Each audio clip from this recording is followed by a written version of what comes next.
Hello students, welcome to गर्दन classes. कैसे हैं आप? आशा है सब मस्त होंगे। आज हम पढ़ेंगे, ये आपका क्लास 10th मैथ अनसोल्ड चल रहा है, राजीव प्रकाशन का सेट नंबर 7 हमारा चल रहा है। ये सेट नंबर 7 का जो नंबर है, पेपर कोड है 822 HI।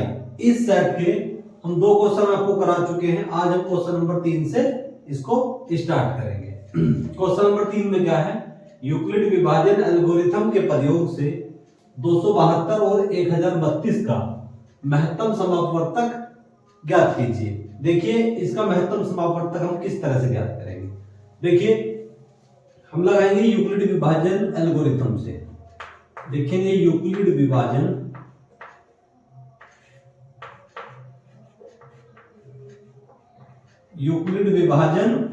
एल्गोरिथम से।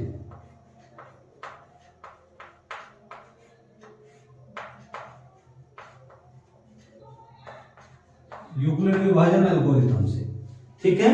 तो यूक्लिड विभाजन एल्गोरिथम हम कैसे लगाते हैं? देखिए, बड़ी संख्या हमारे पास में क्या है? 1032 है। छोटी संख्या हमारे पास में 272 है। तो हम क्या करेंगे? 1032 को 272 से भाग दे देंगे।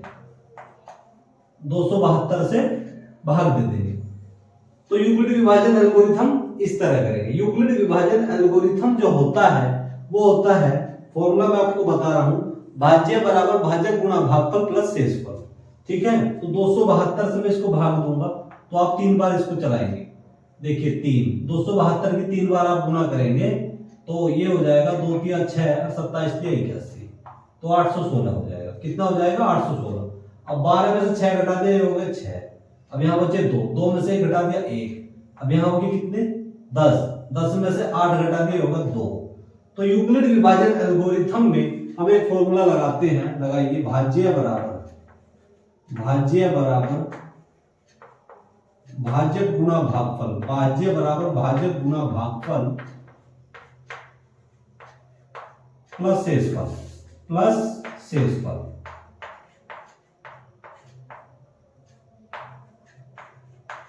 ये वाला फॉर्मूला हम इसमें लगाते हैं, भाज्य बराबर भाजक गुणा भागफल प्लस शेषफल। तो आप क्या करेंगे? ये फॉर्मूला आप यहां लिख लेंगे। ये वाला फॉर्मूला बड़ा इंपॉर्टेंट है, ये यहां लगता है। भाज्य बराबर भाजक गुणा भागफल प्लस शेषफल। तो आप ये देखेंगे, भाज्य क्या है आपका? 1032 है। क्या है? 1032। भाजक क्या है? 272। भाजक है जी 272। भागफल क्या है आपका? 3। भागफल है 3। शेषफल क्या आया? 216। शेषफल आया 216। तो आपका जो रिमाइंडर है शेषफल r 0 के बराबर नहीं आया। r 0 के बराबर आपका नहीं आया। तो अब आपके पास में 216 है। 216 से अब आप 272 को भाग दे देंगे। 272 को करिए। जो अब आपका भाज्य कितना हो गया? ये हो गया 272। चलिए 216 से 272 को भाग दूंगा, 216 एकम 216 हो गया। ठीक है। अब 12 में से 6 घटा दिया, ये हो गया 6। अब यहाँ कितना हो गया? 26। 26 में से 25 घटा दिया, कितना हो जाएगा? 26 में से 21 घटा दिया, ये हो जाएगा 5, 56। ठीक है। अब देखिए, भाज्य बराबर भाजक गुणा भागफल प्लस शेषफल का हम फॉर्मूला अप्लाई करेंगे तो ये हो गया आपके पास में 272 को हम किस तरह से लिखेंगे? 272 बराबर 216 गुना a प्लस क्या आया? 56। रिमाइंडर कितना आया आपका? शेषफल 56। तो r does not equal to 0। यहां भी r 0 के बराबर नहीं है। अब आप क्या करेंगे? 56 से आप 216 को डिवाइड करिए। 3 बार लेकर चलेंगे, 4 बार ज्यादा हो जाएगा, 216 से ज्यादा निकल जाएगा। तो 56 की 3 बार लेकर चलेंगे। 36 18 और 5 दिया 15 1 16, 168। अब 16 में से 8 घटा दिए, कितना हो गया? 8। अब यहाँ हो गया 20। 20 में से 4 घटा दिए, कितना हो गया? 4, तो 48 हो गया। अब 216 को हम किस तरह से करेंगे? 216 इज इक्वल टू 56 गुणा 3, 56 गुणा 3 प्लस ये हो जाएगा जी 48। शेषफल क्या आया आपका? 48, 48। तो remainder r does not equal to 0, शेषफल 0 के बराबर नहीं है यहाँ पे, ठीक है। अब हमें क्या करना है, अब यहाँ 48 से आप 56 को भाग दीजिए, 48 से 56 को भाग देंगे हम, समझेंगे। देखिए 48 ही 48, अब 56 में से 48 घटा दिया, कितना हो गया 8, कितना हो गया 8। अब 56 को किस तरह से लिखेंगे, 56 क्योंकि भाज्य हो गया आपको हमारा 56, भाज्य बराबर भाजक, भाजक क्या है 48, भाज्य बराबर भाजक गुना भागफल, भागफल हो गया 1, शेषफल कितना हो गया, शेषफल हो गया जी 8। तो यहां लिखो r does not equal to 0। अब 8 से आप 48 को भाग दे दीजिए, 8 ये कितना हो गया 8 छंग 48, तो ये पूरा पूरा कट गया। तो 48 को आप कैसे लिखेंगे, लगाइए फॉर्मूला, भाज्य बराबर भाजक, भाजक हो गया क्या, भाज्य बराबर भाजक 8, 8 गुणा 6, भाज्य बराबर भाजक गुणा भागफल प्लस शेषफल, शेषफल क्या है भाई आपका, शेषफल हो गया जी आपका 0, शेषफल हो गया 0, तो ये हो गया 0। तो r इज इक्वल टू 0। जब आपका r 0 के बराबर आ जाए तो वही क्या हो जाता है, वही वैसा हो जाता है। देखिए तो यहाँ क्या है, भाजक क्या है भाई आपका 8, तो यहाँ लिखेंगे भाजक बराबर 8, तो भाजक क्या हो गया 8, तो वही वैसा होता है आपका। तो यहाँ लिखेंगे आता है HCF ऑफ, किस किस का HCF निकालना, 272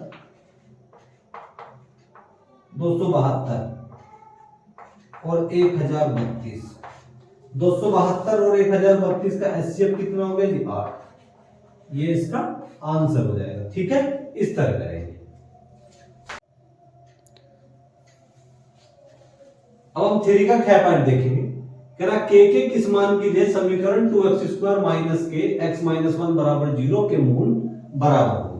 तो आपको जो द्विघात समीकरण दी है, द्विघात समीकरण क्या है आपके पास में, समीकरण है आपके पास में 2x² माइनस का k x माइनस 1 बराबर 0, ये आपको द्विघात समीकरण आपको दी है। तो हम इसको हम थोड़ा सोल्व करेंगे, 2x² k के अंदर मल्टीप्लाई करेंगे, ये होगा kx माइनस का kx माइनस की 1 में k की मल्टीप्लाई करूंगा माइनस के k की, तो प्लस का k हो जाएगा बराबर 0।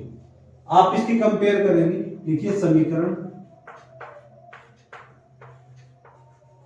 ax² dx प्लस c बराबर 0 से इसकी तुलना करेंगे, से तुलना करिए इसकी तुलना। देखिए तुलना करने पर, करिए तुलना, a बराबर हो गया 2, a बराबर 2, b बराबर किसके माइनस के, और c बराबर किसके के, c बराबर के। तो ये बोल रहा है समीकरण के मूल क्या है, बराबर है। या लिखो यदि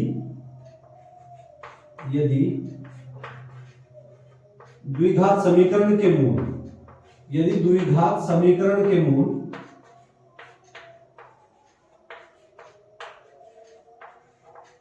बराबर हो,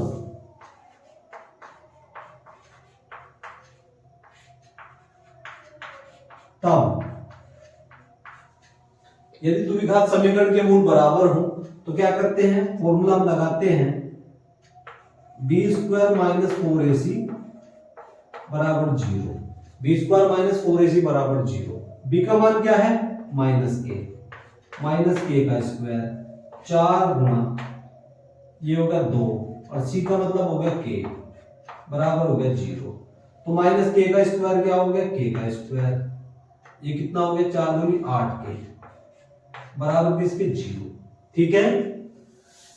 यहां से अब मुझे क्या करना है, यहां से यहां तक मैं k को कॉमन ले सकता हूं, k कॉमन ले लिया तो कितना बचा k माइनस 8 बराबर 0, इन दोनों को 0 को बराबर रखिए तो हो गया k बराबर 0, एक तो हो गया k बराबर 0 एंड k माइनस 8 बराबर 0, तो k बराबर क्या हो गया भाई 8, के बराबर कितना हो गया, माइनस का 8 इधर जाकर प्लस का हो गया, और के बराबर किसके हो गया, 0। के बराबर 0 एंड के बराबर 8, तो के मान क्या हो गए भाई आपके पास में, एक तो 0 हो गया, एक 8 हो गया, तो के दो मान हो जाएंगे 0 और 8। ठीक है, इस तरह का। अब देखेंगे 3 का गैप पॉइंट। 3 के गैप पॉइंट में दिए हैं, यदि बिंदु ए 5 -1, बी -3 -2 तथा सी बिंदु के निर्देशांक है -1 और 8, त्रिभुज एबीसी के शीर्ष हैं, तो शीर्ष ए से जाने वाली मध्यिका की लंबाई ज्ञात कीजिए। चलिए इसको देखिए किस तरह से सॉल्व करते हैं। देखिए भाई आपके पास में एबीसी के शीर्ष, एबीसी क्या है, त्रिभुज एबीसी के शीर्ष है, एबीसी त्रिभुज एबीसी के शीर्ष है।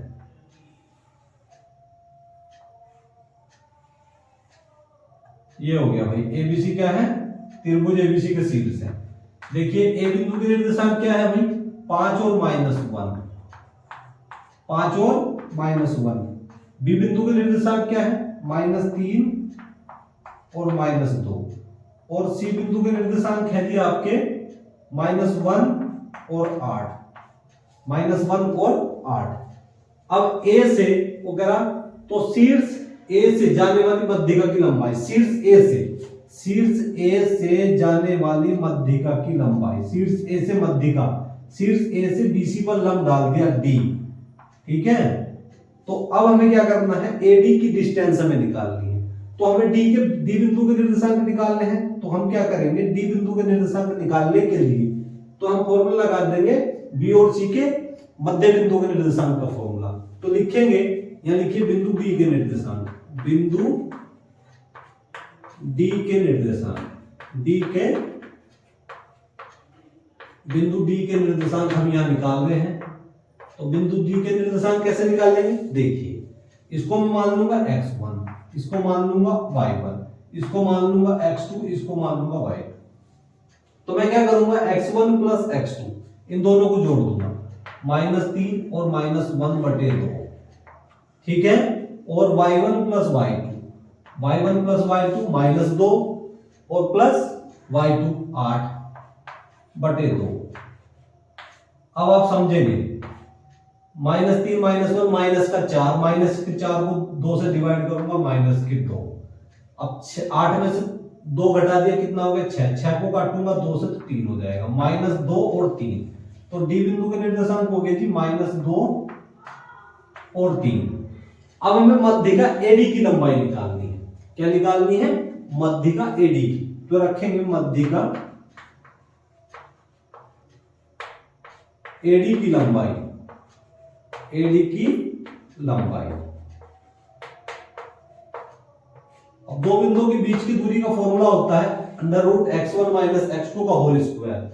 तो देखिए x1 - x2, तो 5 में से -2 घटा दूंगा, तो 5 - 2, 5 - 2 मतलब प्लस का 2 हो जाएगा, 5 + 2 का स्क्वायर, क्योंकि x1 - x2 ये क्या है, 5 प्लस का है, और ये माइनस का, माइनस माइनस प्लस हो जाएगा, प्लस y1 - y2 -1 और -3 का स्क्वायर।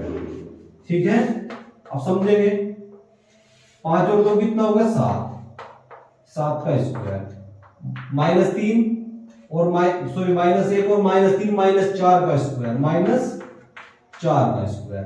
तो 7 का वर्ग कितना हो गया भाई, 49, 7 का वर्ग हो गया 49, और 4 का वर्ग 16। तो इन दोनों को जोड़ लेंगे आप, ये कितना होगा, 9 6 15, 4 5 1 6, 65 इकाई या मात्रा। आप लिखेंगे √65 इकाई, ये इसका आंसर हो जाएगा, या मात्रा लिख सकते हैं। ठीक है,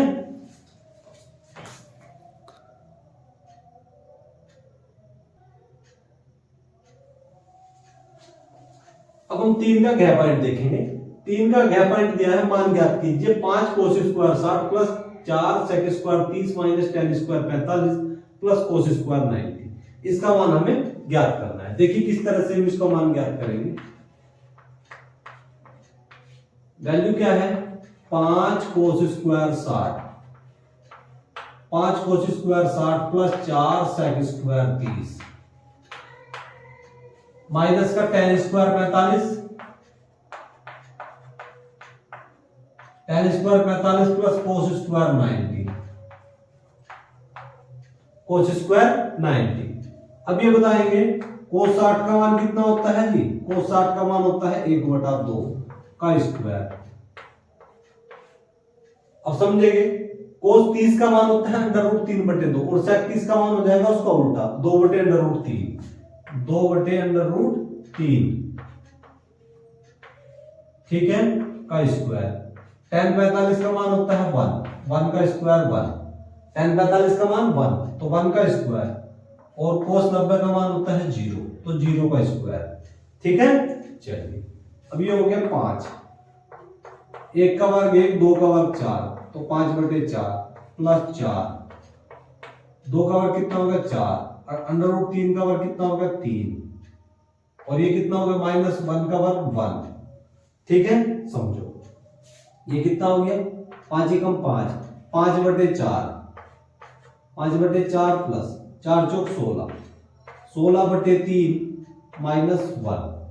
यहां इन हमें क्या करना है, सबसे पहले आप इन दोनों का एलसीएम ले लेंगे। ये कितना हो गया 5/4, 5/4 प्लस 16 - 3 और बटे 3 तो कितना हो गया जी 5/4 प्लस 16 में से 3 घटा दे कितना होगा 13, 13/3, ठीक है। चलिए थोड़ा सा और सोल्व करेंगे आगे। अब ये कितना हो गया यहाँ देखिए, इनका एलसीएम ले लूंगा मैं, 4 तिया कितना हो जाएगा 12, 4 तिया 12, 5 तिया 15 और 13 चौका 12 तो कितना हो गया 5 तिया 15 और ये हो जाएगा 13 चौका 52 बटे किसके, समझो 5 तिया 15 और 13 चौका 52, नीचे हो जाएगा 4 तिया 12,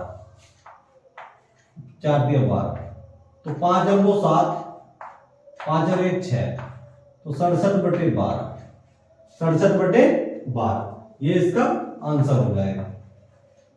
थोड़ा हम और सोल्व कर सकते हैं, देखिए 12 से आप 67 को भाग दे देंगे, 12 बन जाए कितना हो गया 60, अब 67 में से 60 घटा दिया 7 तो 5 सही 7/12 भी इसका आंसर हो सकता है, 5 सही 7/12 भी इसका आंसर हो सकता है, क्योंकि 12 में 60 और 7 67, 67/12 इस तरह करेंगे, ठीक है। अब देखेंगे हम 4 का क्या पाएंगे। जरा सिद्ध कीजिए कि √2 एक अपरिमेय संख्या है, √2 एक अपरिमेय संख्या है। देखिए ये क्वेश्चन आपको कितने तरीके से पूछा जा सकता है, √2, √3, √5, √7 तो ये सब क्या है अपरिमेय संख्या, इनको सबको एक ही तरीके से करेंगे। देखिए इसको हम किस तरह करेंगे, इसको मान लेंगे, माना √2 एक परिमेय संख्या है, अपरिमेय संख्या को हम परिमेय संख्या मानकर चलेंगे। माना √2 एक परिमेय संख्या है। ये क्वेश्चन पहले भी पीछे सेटों में कई बार करा चुका हूं। देखिए तो √2 एक परिमेय संख्या है तो √2 बराबर, इसको आप p/q के रूप में लिखेंगे, क्योंकि जो संख्या p/q के रूप में लिखी जाती है वो परिमेय संख्या कहलाती है। तो लिखेंगे जहां p तथा q, p एंड q सह अभाज्य, जहां p एंड q सह अभाज्य पूर्णांक है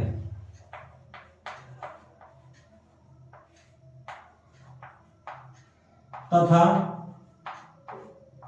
q does not equal to 0, q does not equal to 0। और समझो इनका जो एचसीएफ है किसका, p एंड q का, p और q का महत्तम समापवर्तक यहां 1 है।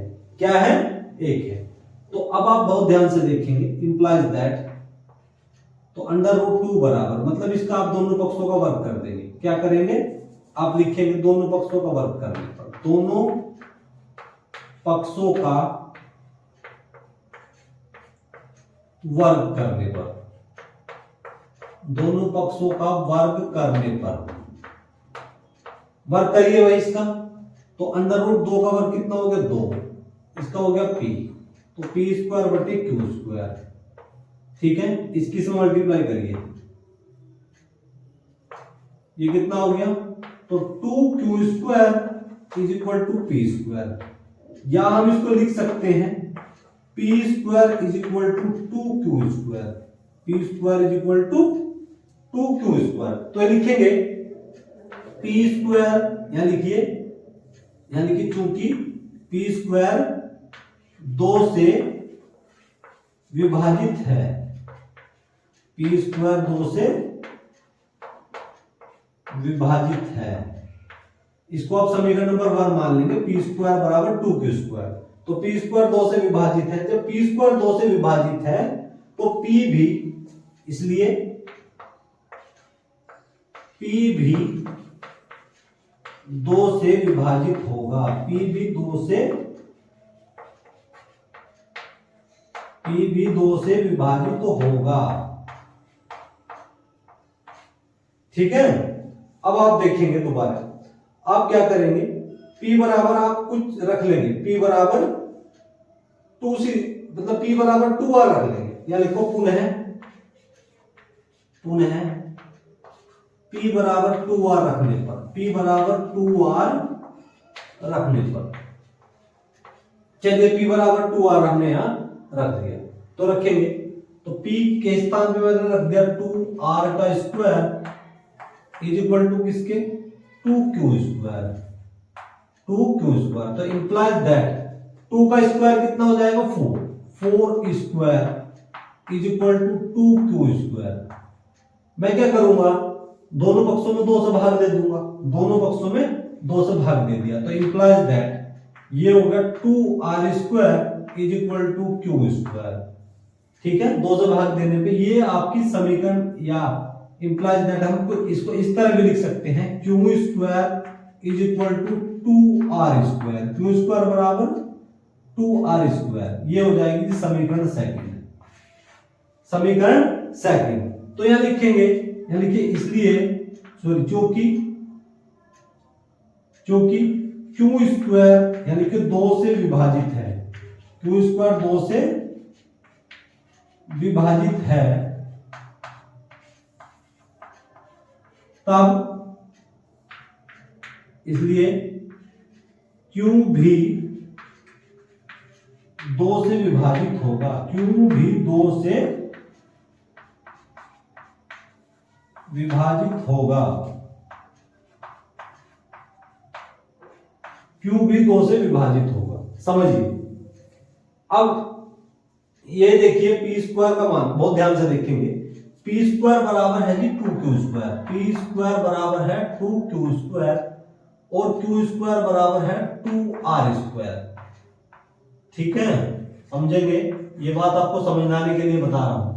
अब आप देखेंगे ये इन दोनों में क्या है, 2 कॉमन है, जब इन दोनों में 2 कॉमन है तो P और Q का जो HCF है वो क्या हो जाएगा, 2 हो जाएगा, लेकिन P यानी Q का HCF होना क्या चाहिए, 1, लेकिन हमारी जो कल्पना कर रहे हैं उससे P और Q का HCF आ रहा है 2, होना क्या चाहिए, 1, तो इसका मतलब हमारी कल्पना गलत है। तो यहां लिखेंगे समीकरण फर्स्ट एंड सेकंड से, समीकरण फर्स्ट एंड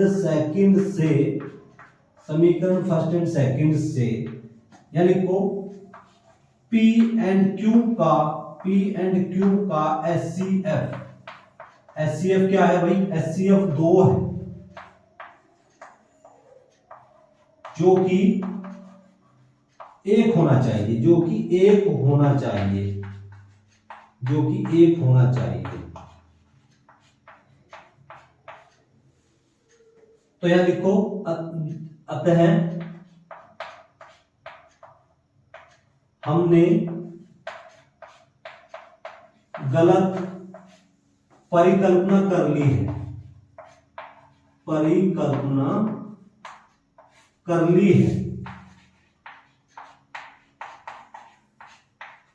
है, जो कि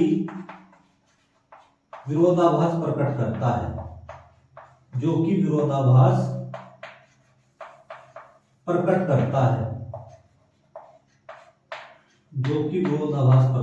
है, ठीक है। तो लिखेंगे अतः अतः √2 एक परिमेय संख्या नहीं है, परिमेय संख्या नहीं है, यानी कि अर्थात √2 एक अपरिमेय संख्या है, अपरिमेय संख्या है। ठीक है, इस तरह आप इसको करेंगे। ठीक है, अब हम देखेंगे 4 का गैप पॉइंट। 4 के गैप पॉइंट में बिंदु 1, 3 तथा b -4, 6 बिंदु के निर्देशांक के -4, 6 को मिलाने वाले रेखाखंड को 2:1 के अनुपात में अंतः विभक्त करने वाले बिंदु का निर्देशांक ज्ञात कीजिए। इसका जो ख वाला पॉइंट है वो रचना वाला क्वेश्चन है, मैंने पहले भी कई बार बता चुका हूँ। रचना वाले समस्त क्वेश्चन हम अलग वीडियो में करेंगे क्योंकि उसके लिए ज्योमेट्री बॉक्स की आवश्यकता होती है। ठीक है, चलिए इसके गैप पॉइंट देखते हैं। गैप पॉइंट में हम क्या करेंगे, गैप पॉइंट में देखिए भाई, ए बिंदु के निर्देशांक क्या दिए हैं, ए बिंदु के निर्देशांक दिए हैं 1, 3 और तथा बी बिंदु के निर्देशांक दिए हैं -4, 6। ठीक है, को मिलाने वाले रेखाखंड और m1 m2 और ये अनुपात क्या दिए हैं भाई, इसमें अनुपात दिए हैं हमें, अनुपात दिए हैं 2:1, तो इसको हम m1 m2 मान लेंगे, m1 m2 मान लेंगे। इसको मानेंगे हम x1 y1, इसको मान लेंगे x2 y2, अनुपात हो गया m1 अनुपात m2। तो अब ये कह रहा है अंतः विभक्त करने वाले बिंदु के निर्देशांक, तो अंतः विभक्त करने वाले बिंदु के निर्देशांक का फॉर्मूला है, यानी कि अंतः विभक्त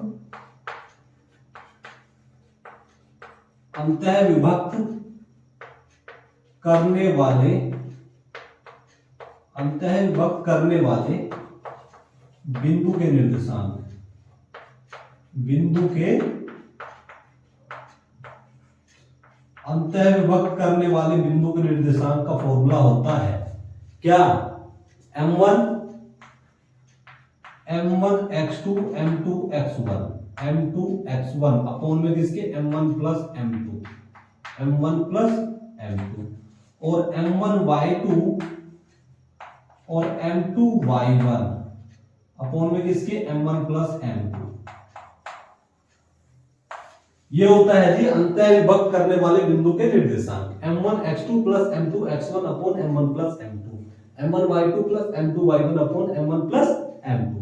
चलिए इनकी वैल्यू लगा देंगे, इनकी वैल्यू हम लगा देंगे। m1 का मान है भाई, m1 का मान है 2, x2 का मान है -4, x2 का मान है -4, m2 का मान क्या है 1, x1 का मान है 1।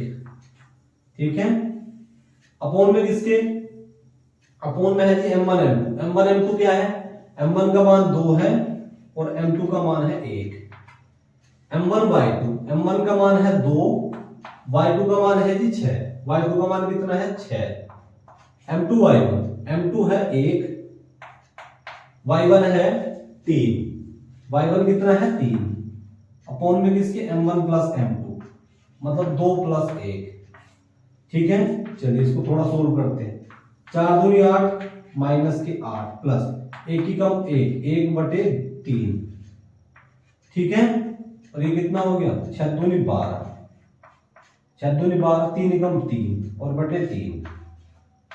ठीक है,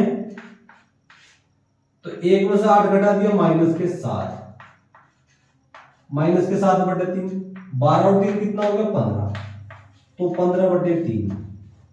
इसको थोड़ा सोल्व करेंगे आप, तो ये हो गया माइनस के 7/3 और 3 से 15 को काटूंगा कितनी बार कटेगा 5 बार, तो इसको आप सोल्व करें, ये आपका आंसर हो जाएगा। तो अंतः विभक्त करने वाले बिंदु के निर्देशांक क्या होंगे -7/3 और 5। ठीक है, इस तरह। अब हम 4 का गैप पॉइंट देखेंगे। इतना चित्र में 2 संकेंद्रीय वृत्तों जिसका केंद्र O है, त्रिज्या 7 सेंटीमीटर तथा 3.5 सेंटीमीटर है, के चाप PQ तथा AB है। यदि POQ 30 डिग्री हो तो छायांकित भाग का क्षेत्रफल ज्ञात कीजिए। देखिए हमें इस छायांकित भाग का क्षेत्रफल ज्ञात करना है, तो आप क्या करेंगे समझेंगे,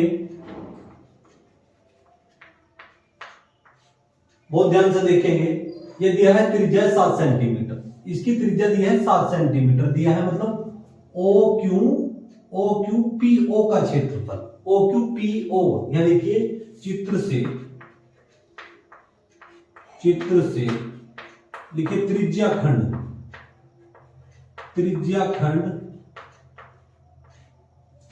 क्या है, ओ क्यू पी ओ। देखिए ओ क्यू पी ओ की त्रिज्या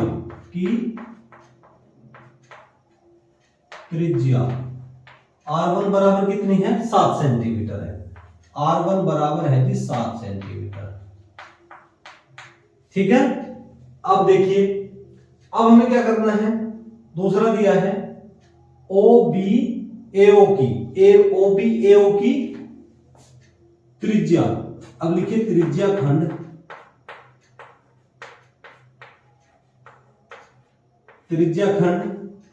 ओ बी, त्रिज्या खंड क्या है, ओ बी ए ओ की त्रिज्या R2 बराबर कितनी है भाई, 3.5 सेंटीमीटर। 3.5 सेंटीमीटर। अब 3.5 सेंटीमीटर को हम क्या लिख सकते हैं, 3.5 सेंटीमीटर को हम लिख सकते हैं 7/2 सेंटीमीटर, 7/2 सेंटीमीटर।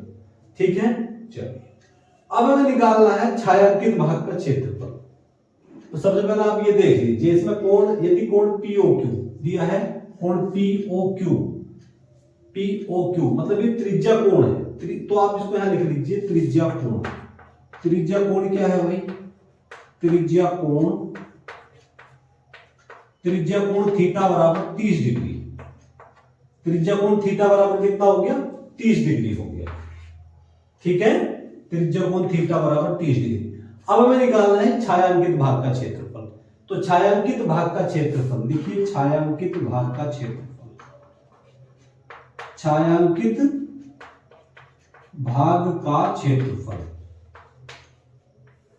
तो छायांकित भाग का क्षेत्रफल कैसे निकलेगा, देखिए हम क्या करेंगे, देखिए ओ क्यू पी ओ का क्षेत्रफल लिखिए त्रिज्या खंड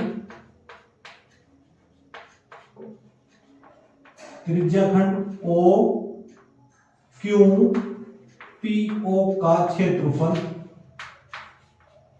माइनस त्रिज्या खंड, दूसरा क्या है, दूसरा त्रिज्या खंड है, त्रिज्या खंड समझो ओ बी ए ओ का क्षेत्रफल। ठीक है, देखिए ओ बी ए ओ का क्षेत्रफल, त्रिज्या खंड का क्षेत्रफल होता है पाई R1 स्क्वायर थीटा बटे किसके 360।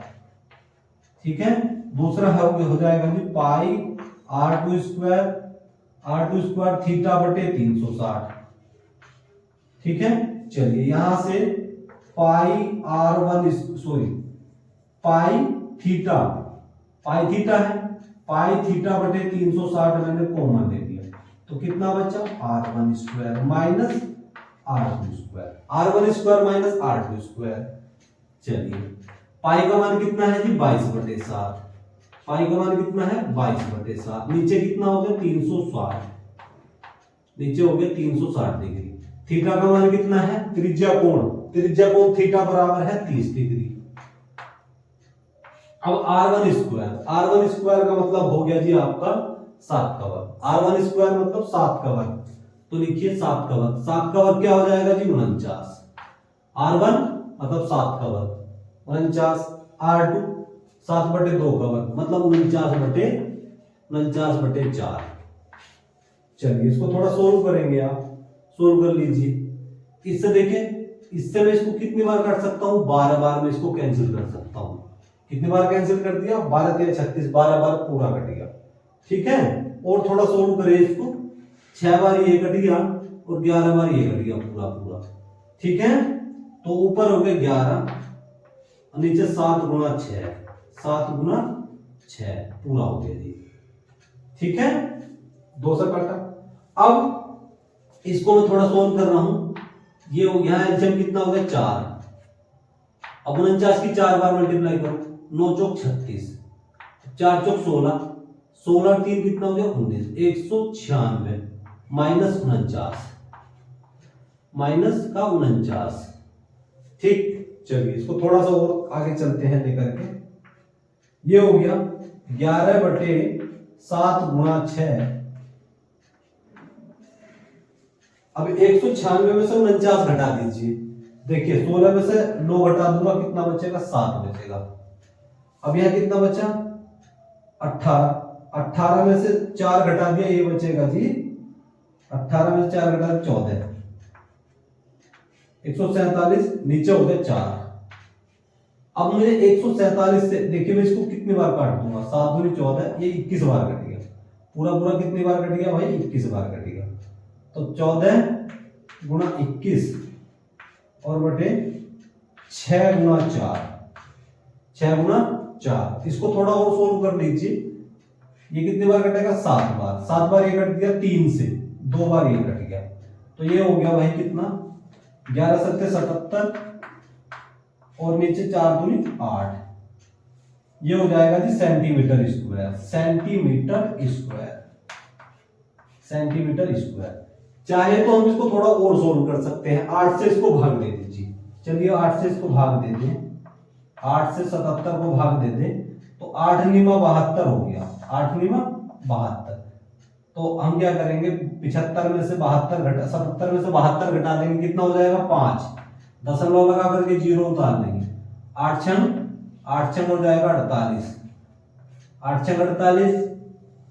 अब 50 में से 48 घटा दूंगे 2, दशमलव लगी हुई 0 उतार लेंगे। 8 दूनी 16, 8 दूनी 16। अब 20 में से 16 घटा देंगे, कितना हो जाएगा 4, दशमलव लगी हुई 0। तो 8 पंजे 40, 8 पंजे 40। तो 9.625। तो या हम इसको 9.625 भी लिख सकते हैं। क्या लिख सकते हैं हम इसको लिख सकते हैं 9.625 सेंटीमीटर स्क्वायर। ठीक है, ये इसका आंसर हो जाएगा। आप इसको इस तरह करेंगे। ठीक, देखिए आज हमारे ये क्वेश्चन नंबर 4 तक ये सेट पूरा कंप्लीट हो गया और इसके आगे के जो क्वेश्चन है वो बाद में करेंगे। ठीक है, आशा है जितना आज आपको पढ़ाया वो समझ आया होगा। और यदि आप हिंदी का अनसोल्ड करना चाहते हैं, हिंदी अनसोल्ड,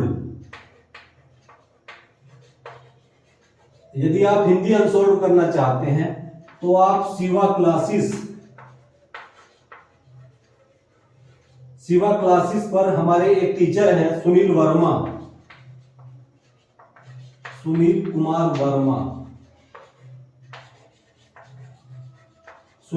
वर्मा 10th का अनसोल्ड यहां आपको करा रहे हैं।